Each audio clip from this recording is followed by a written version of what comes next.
There's a unique kind of pain that comes with loving someone who's emotionally unavailable. It's not always loud or obvious. In fact, that's what makes it so dangerous.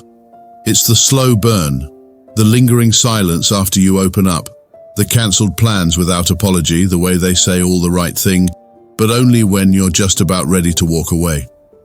What keeps you stuck isn't always love. Sometimes it's the hope that one day they'll finally become who they were in the beginning. It's the flashes of connection that feel so real, so deep, like maybe this time they'll choose you fully. And then just like that, they're gone again. Distant, cold, confusing. You start questioning yourself. Am I asking for too much? Did I do something wrong? Maybe if I love them harder, they'll finally open up. But emotional unavailability is not a reflection of your worth. It's not about how lovable you are. It's about their inability to give and receive connection in a healthy way. And if you're not careful, you'll spend months or even years trying to squeeze love out of someone who only offers it in fragments. In this video, we're going to break down exactly what happens when you fall for someone who can't meet you emotionally, how it messes with your sense of reality, and more importantly, how you begin to free yourself. One of the most seductive traps in emotionally unavailable relationships is the illusion of potential. It doesn't start with coldness, it starts with promise. The way they looked at you in the beginning, the emotional depth you thought you saw, the late-night conversations, the vulnerable confessions, the magnetic chemistry. It all felt so real, so close to love. And maybe it was, for a moment. But here's the hard truth. Emotionally unavailable people often excel at the start. That's their sweet spot. When things are light, exciting, and undemanding, when nothing is required of them except charm and connection, they shine. But the moment emotional intimacy deepens, or you begin to need consistency, everything shifts. Suddenly, they become distant, aloof, critical, or they need space. And you're left wondering what happened to the version of them who once made you feel seen, chosen, and safe. This is where the illusion of potential sets in. You hold on to who they could be. You replay the good moments like highlights, convincing yourself that those moments were the truth, and everything else is just a phase, a mistake, a reaction to stress or trauma. You say things like, "I know he has a good heart deep down.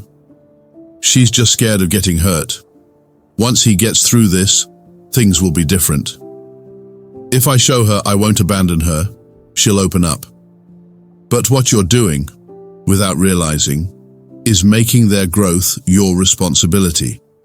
You're turning yourself into a therapist, a savior, a stabilizer, instead of a partner. Here's the danger. Emotional unavailability often mirrors transformation. They may give you just enough, random affection, rare vulnerability, breadcrumb apologies, to convince you that change is possible. And because you're emotionally invested, you become addicted to the hope of what this relationship could be instead of facing what it is. And so you begin compromising. You shrink your needs. You stop bringing up concerns. You stop asking for more because every time you do, they pull away, and you fear losing even the little you have. You start operating from lack, from fear, from emotional starvation, and that starvation becomes familiar. You get used to scraps, used to over-explaining yourself, used to walking on eggshells around their moods, used to proving your worth to someone who only values you when it's convenient. You may even start to confuse potential with love, but they're not the same. Love meets you where you are. Potential asks you to wait, endlessly.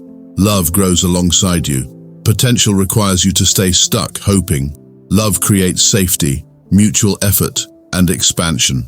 Potential keeps you in limbo, constantly doubting yourself, constantly reaching for something just out of grasp. So how do you break free from this illusion? It starts by accepting the truth.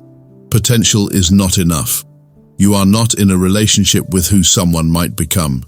You are in a relationship with who they are right now. Their patterns, their actions, their consistency or lack of it. And if who they are today is not capable of meeting you emotionally, then your choice is not about whether they can grow.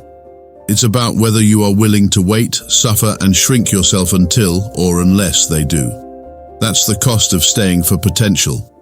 And for many people, The moment they stop chasing what could be and start confronting what is, they begin to reclaim their power. You don't need to fix someone to prove your worth. You don't need to wait for someone to evolve to feel loved. You deserve someone who is already capable of showing up. Now that we've broken down the illusion of potential, let's talk about the engine that keeps it alive, the cycle of push and pull.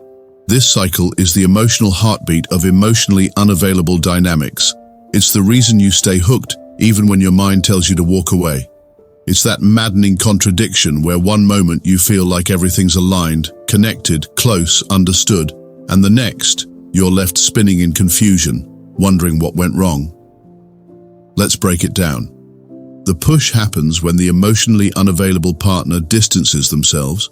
It might be subtle, less responsive texts, vague excuses for why they can't meet, emotional coldness, or it might be abrupt, like ghosting, conflict, or claiming they need space.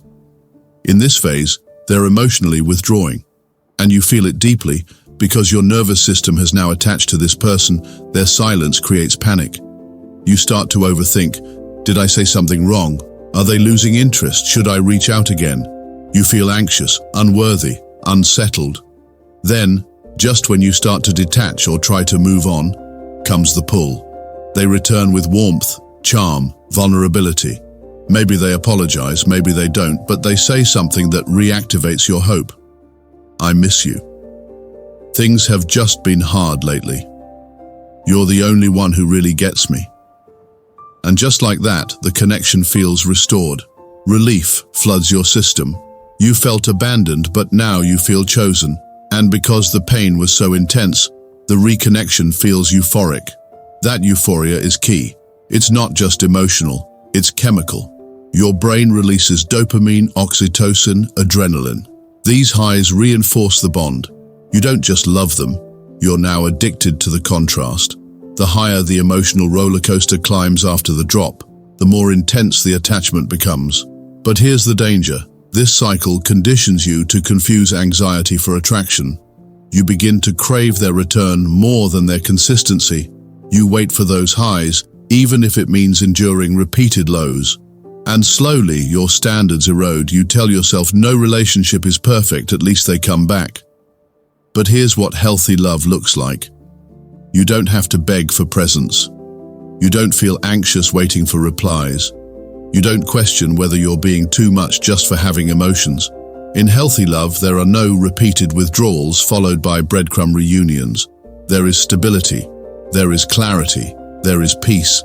The push-pull cycle keeps you emotionally stuck because it leverages intermittent reinforcement, a powerful psychological phenomenon where inconsistent rewards make a person hold on harder than if they were getting nothing at all. It's the same mechanism slot machines use. You begin to believe, if I just hold on a little longer, the good version will come back.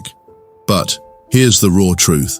If the best version of someone only shows up after they've hurt you, ignored you, or pushed you away, it's not love, it's control. They're not healing the wound, they're causing it, so they can be the one who soothes it. And because they know your patterns, they don't fear losing you. They know exactly how long to stay away, exactly when to send a message, exactly what emotional trigger to press. You become predictable. And in that predictability, they gain power, while you lose emotional safety. So how do you escape this? You break the cycle by not responding to the pull. You stop mistaking inconsistency for passion. You stop rewarding emotional neglect with access to your heart. You sit with the withdrawal and ride it out, without letting it lure you back in. Is it painful? Yes. But you have to remember, the absence you feel isn't love. It's withdrawal from a pattern that was never stable to begin with. And once you break free of that emotional chaos, you begin to experience something unfamiliar but healing. Peace. The kind of peace that doesn't come and go based on someone else's mood. The kind that's stable, internal, and yours to keep. In toxic or emotionally unavailable dynamics, love isn't withheld entirely. It's rationed, carefully, deliberately, like crumbs scattered across a long and lonely path. This is what we call breadcrumbing.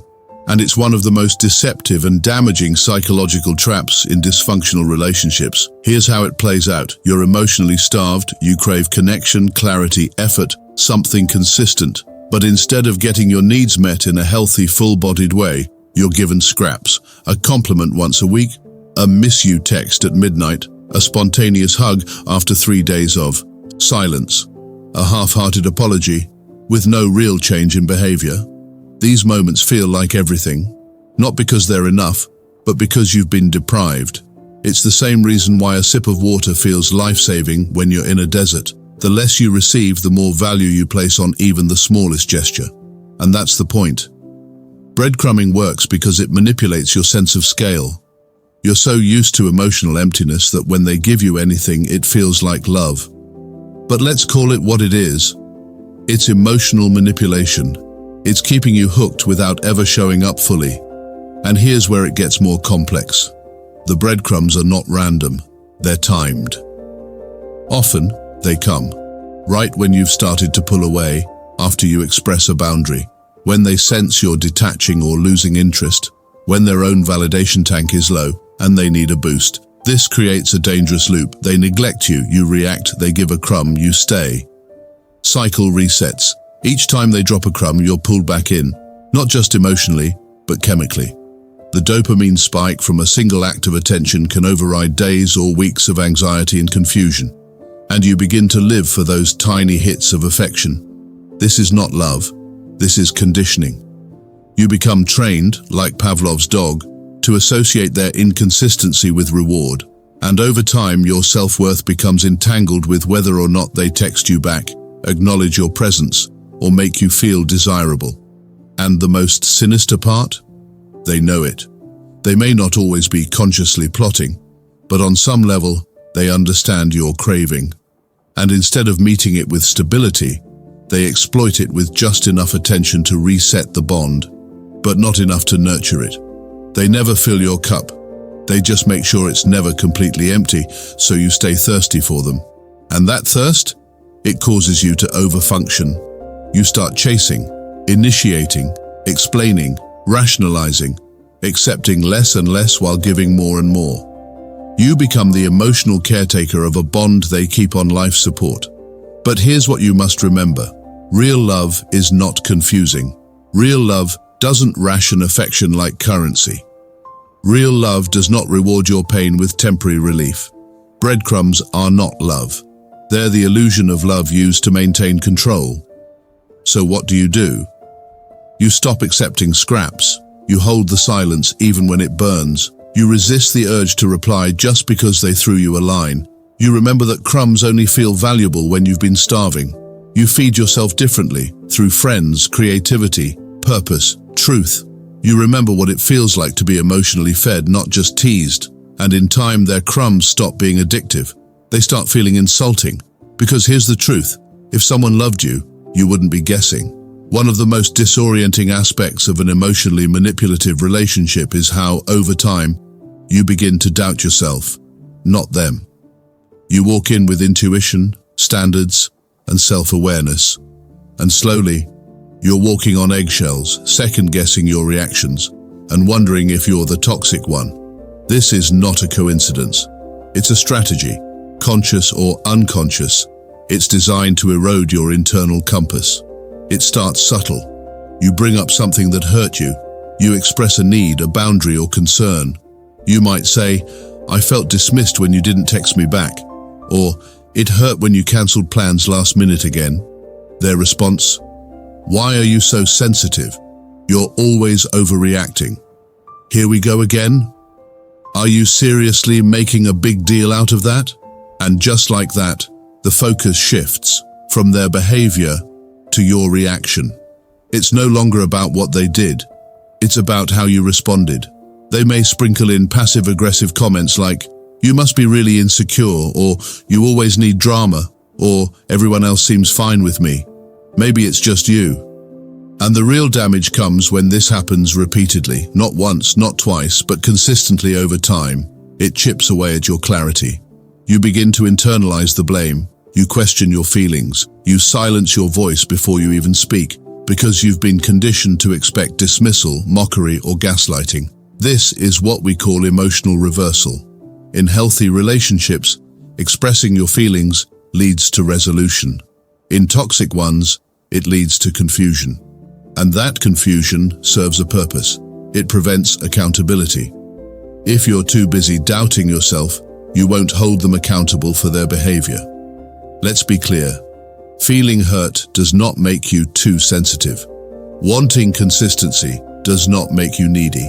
Desiring respect is not unreasonable. And reacting to disrespect is not drama, but in a toxic dynamic, those truths are flipped on their head. You're made to feel that your pain is proof of your weakness. Your boundaries are seen as an inconvenience. Your standards are interpreted as control. And over time, this can lead to learned helplessness. You start to believe, maybe it is my fault. Maybe I am too much. Maybe I need to work harder to make this work. Now you're over-explaining yourself, justifying your every feeling, and apologizing for having needs. You might even catch yourself defending them to your friends, or worse, defending them to yourself. This self-blame becomes a prison. It keeps you stuck in a cycle where your only option is to fix yourself while they remain unchanged. But here's the truth. You're not too sensitive. You're emotionally available. You're not overreacting. You're under-respected. You're not broken. You're just tired of being blamed for someone else's emotional immaturity. So how do you fight this? You start by trusting your inner voice again. You unlearn the lies. You notice when your instinct is being talked over, not through honest dialogue, but manipulation. You write down your experiences. You anchor your reality in facts, not their revisionist version of events. You remind yourself, if I had to become smaller to keep the peace, that was never peace. You stop arguing with someone who needs you to feel wrong in order for them to feel right. And then you reclaim the narrative. Because your feelings are valid, your needs are real, your standards are sacred. And you are not the problem for expecting to be treated with care. One of the most seductive traps in emotionally manipulative dynamics is the illusion that your love can fix them.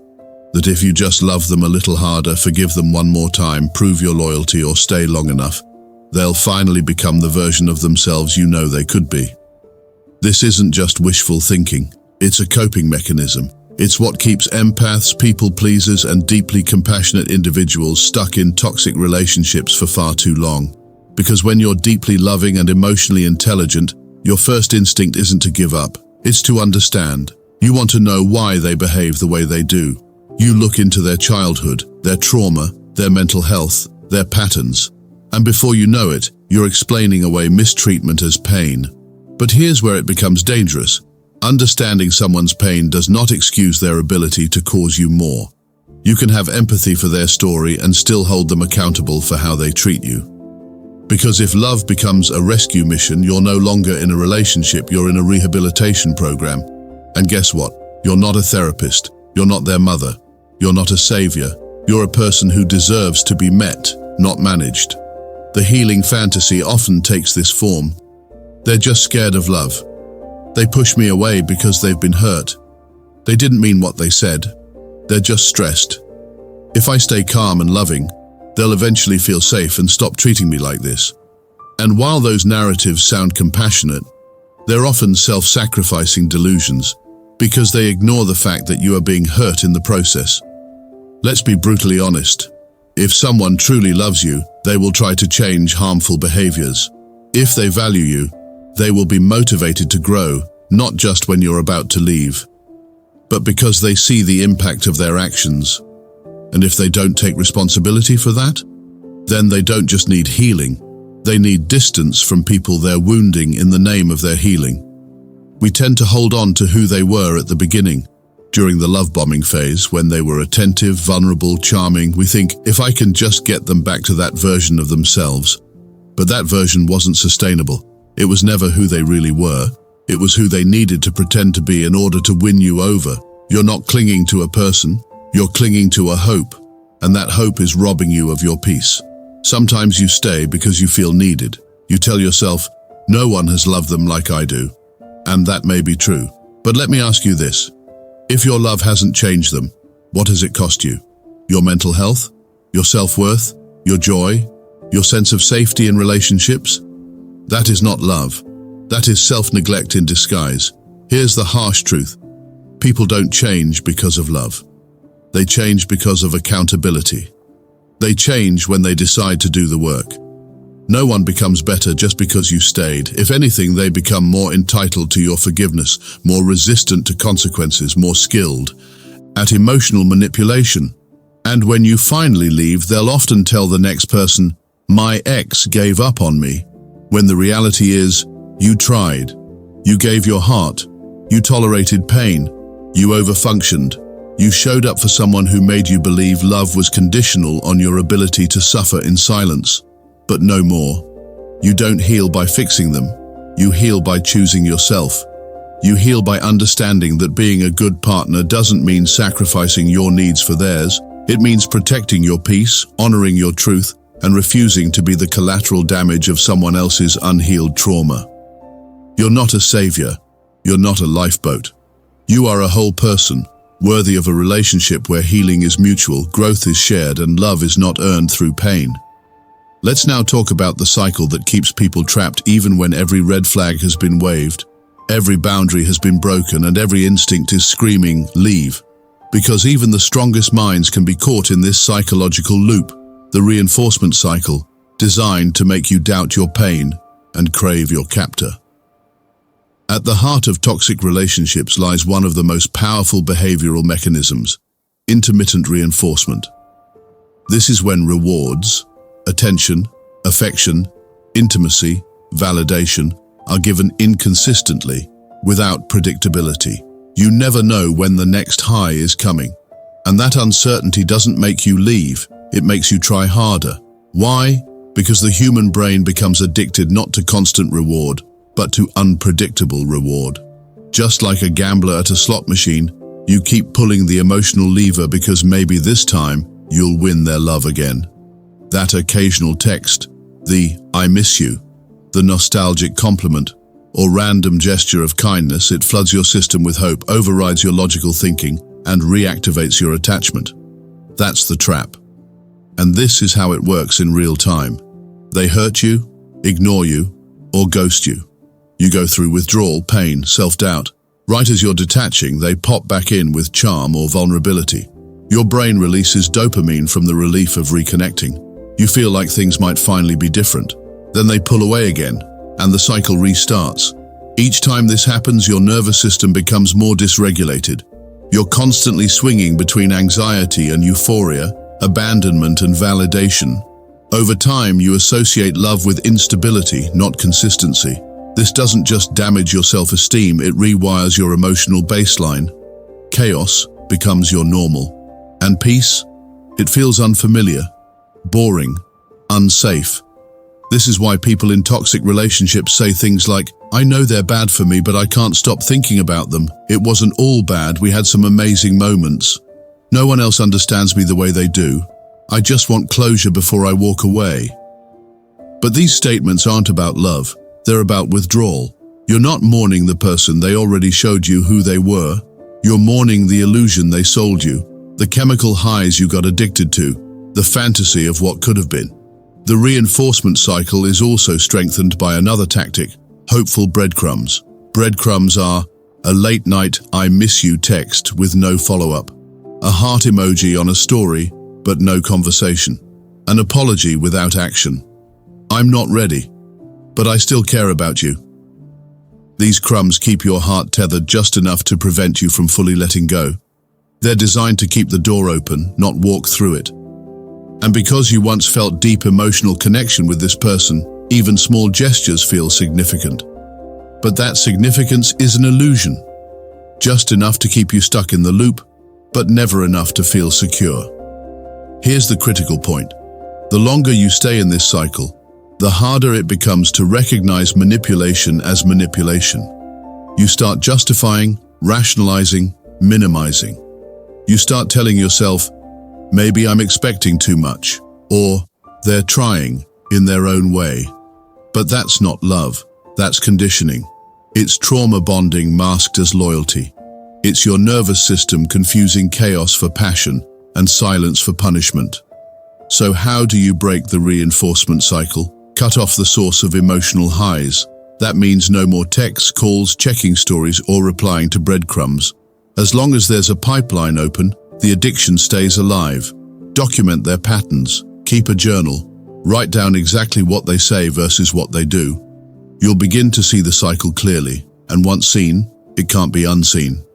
Remind yourself, peace is not boring, it's healing. The right relationship won't spike your adrenaline or make you feel anxious about where you stand, that calm feeling.